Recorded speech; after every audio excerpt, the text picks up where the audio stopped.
WhatsApp வழியாக English cafe மூலம் உங்களுடைய ஓய்வு நேரத்தில் ஆங்கிலம் கற்கலாம். மேலும் விவரங்களுக்கு 7418809324 இந்த நம்பருக்கு வாட்ஸ்அப் பண்ணுங்க.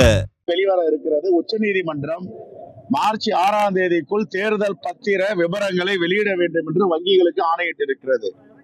ஆனால் இடிஐ, சிபிஐ, ஐடிஐ எப்படி தன் கைவசம் வைத்திருக்கிறதோ கைப்பாவையாக, அதே போன்று இப்பொழுது அவருடைய கை வங்கிகளுக்கும் நீடித்திருக்கிறது. ஸ்டேட் பேங்க் ஆஃப் இந்தியா உச்சநீதிமன்றத்தில் ஜூன் மாதம் 10ஆம் தேதி வரை கால அவகாசம் கேட்கிறார்கள். எதற்காக கேட்கிறார்கள்? இந்த உண்மை வெளியே வந்தால் மோடியுடைய ஊழல், மிகப்பெரிய ஊழல், இந்தியா கண்டிராத ஊழல் வெளியே வரப்போகிறது. சில பேர் சொல்லுகிறார்கள் வெளிநாடுகளில் இந்திய நாட்டிற்கு அச்சுறுத்தும் நாடுகளில் இருந்து கூட பணம் வந்திருக்கிறது என்று. தைரியம் இருந்தால், உண்மை இருந்தால் மோடி அவர்கள் அவருடைய நிதியமைச்சரிடம் சொல்லி உடனே இந்த விவரங்களை வெளியிட வேண்டும். எதற்காக அஞ்சுகிறார், பயப்படுகிறார் மோடி? எதற்காக நேரம் கேட்கிறார்? 1 மணி நேரத்தில் வெளியிட வேண்டிய ஒரு அறிக்கையை, தகவலை எதற்காக 4 மாதம் நேரம் கேட்கிறார்கள் என்பதுதான் கேள்வி. ஆகவே மிகப்பெரிய ஊழல் நடந்திருக்கிறது இந்திய நாட்டில. தேர்தலுக்கு முன்பாக உச்சநீதிமன்றம் தலையிட்டு அதை வெளியே கொண்டு வர வேண்டும். இதை கண்டித்து நாங்கள் மயிலாடுதுறையில இப்பொழுது ஆர்ப்பாட்டத்திற்கு சென்று கொண்டிருக்கிறோம். ஸ்டேட் பேங்க் வங்கி முன்னாடி. போதைப் பொருள் வருது காரணமே பாஜக ஒன்றிய அரசு என்னன்னா, கான்லா துறைமுகம், முந்த்ரா துறைமுகம். இந்த முந்த்ரா துறைமுகம், கான்லா துறைமுகமும் குஜராத்ல யாருடைய கட்டுப்பாட்டுல இருக்குன்னு தெரியும். அதானியுடைய கட்டுப்பாட்டுல இருக்கு. அங்கிருந்து கிருஷ்ணாம்பேட்டை துறைமுகத்துக்கு வருது. அப்போ தமிழ்நாட்டுக்கு யார் அந்த போதைப் பொருளை அனுப்புகிறார்கள்? இதெல்லாம் வெள்ளை அறிக்கை கொடுக்க சொல்லுங்க. பாஜக ஆட்சியில எவ்வளவு போதைப் பொருட்கள் கடத்தப்பட்டு இருக்கிறது, எவ்வளவு போதைப் பொருட்கள் கண்டுபிடிக்கப்பட்டு இருக்கிறது, எந்த துறைமுகத்தில் என்று. காங்கிரசுக்கும் பேச்சுவார்த்தை நடத்தல. மதிமுக நாளைக்கு அவசர கூட்டத்தை விடுதலை சிறுத்தைகள் முதல்வர் சந்திக்கணும்னு சொல்றாங்க. உங்களோட விளக்கம்?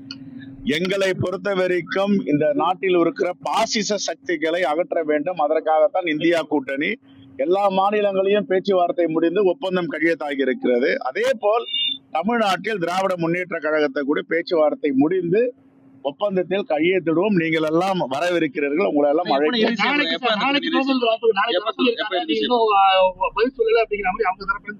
இல்ல நாங்கெல்லாம் பதில் சொல்லாம இல்ல, நாங்க பேசிட்டு தான் இருக்கிறோம். சுமூகமாக இருக்கிறது.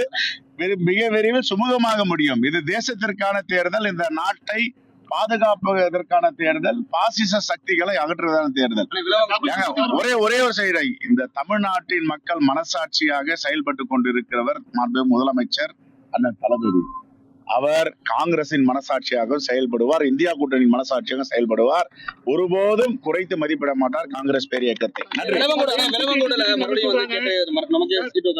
விலவங்கோடு எங்க தொகுதி தானே, அதுலதான் மாற்று கருத்து இருக்கு. ஐயோ அப்படிலாம் இல்லங்க, அப்படிலாம் குறைச்சலாம் யாரும் மதிப்பிட மாட்டாங்க. யாரும் 7 சீட் 8 சீட்லாம் சொல்ல. பிரதமர் மோடி நேரடியா நாங்க அரசுகிட்ட நாங்க நிவாரணத்தை கொடுக்கல. நேரடியா மக்கள் எங்க கூட 1 பைசா கொடுத்திருக்காங்களா? சொல்லுங்க. 1 பைசா டிசாஸ்டர் மேனேஜ்மெண்ட் நிதியில இருந்து ஏதாவது ரெகுலரா கொடுக்கறது, வருஷம் வருது, அது வேற.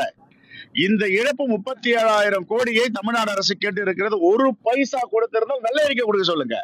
இப்ப காங்கிரஸ் பேர் இயக்கம் ஆட்சியில இருக்கும்போது 2004ஆம் ஆண்டு சுனாமி ஆழி பேரலை வந்துச்சு. அப்ப டாக்டர் மன்மோகன் சிங்குடைய ஆட்சியில இருந்த போது எவ்வளவு தொகை கொடுத்திருக்கோம்? வெள்ளை அறிக்கை கொடுக்க சொல்லுங்க. தமிழ்நாட்டுக்கு யாரும் அதிகமா கொடுத்திருக்காங்கன்னு. கொடுக்கலன்னா கூட பரவாயில்லங்க. நம்முடைய ஜிஎஸ்டி மணி, தமிழ்நாட்டு மக்களுடைய வரி பணம், அந்த பங்களிப்பை கொடுக்காம ஏமாத்திட்டு இருக்காங்களே. தமிழ்நாட்டு பணத்தை எடுத்து உத்தரப்பிரதேஷ் கொடுக்குறாங்க, தமிழ்நாட்டு பணத்தை எடுத்து ஹரியானா கொடுக்குறாங்க, தமிழ்நாட்டு பணத்தை எடுத்து பீகார் கொடுக்குறாங்க. எங்கெங்க பாஜக ஆளுகிறதோ அங்கெல்லாம் நம்முடைய நிதியை எடுத்து கொடுக்குறாங்க. அதனால வாக்கு சேகரிப்பதற்காக பொய் பித்தலாட்டம் செய்கிறார் மோடி. தொடர்ச்சியா தமிழ்நாட்டுக்கு வர பிரதமர் மோடி மாற்றங்களை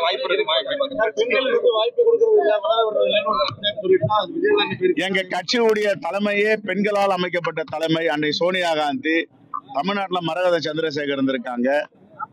அதனால பெண்களுக்கு முக்கியத்துவம் கொடுக்கிற தலைமை எங்களுடைய தலைமை. நன்றி. ஒரு சவாலும் இல்லைங்க. காங்கிரஸ் ஏற்கனவே உயிர்ப்போடு இருக்கிறது, உயிரோட்டத்தோடு இருக்கிறது. 57 ஆண்டுகளுக்கு மேல் ஆட்சியில இல்லைனாலும் கட்சி பலமாக இருக்கிறது. இன்னும் அதை கொஞ்சம் வலிமைப்படுத்த வேண்டும். திரும்ப எம்பி ஆனவங்களுக்கு திரும்ப சீட்டு கொடுக்க கூடாதுங்கிற ஒரு உட்கட்சி இருக்கிறதா சொல்றாங்க. அது எங்க தலைமை முடிவு, அகில இந்திய தலைமை முடிவு. இங்க எங்க கோஷ்டி இல்லையா? என்ன கோஷ்டி இருக்கு? சரி, நீங்க அடையாளம் காணுங்க, நம்ம எல்லாம் சேர்ந்து ஒழிப்போம். நன்றி. வருங்கால முதலமைச்சரும் கோஷம் போட்டிருக்காங்க. வாட்ஸ்அப் வழியாக இங்கிலீஷ் கஃபே மூலம் உங்களுடைய ஓய்வு நேரத்தில் ஆங்கிலம் கற்கலாம். மேலும் விவரங்களுக்கு 7418809324 இந்த நம்பருக்கு வாட்ஸ்அப் பண்ணுங்க.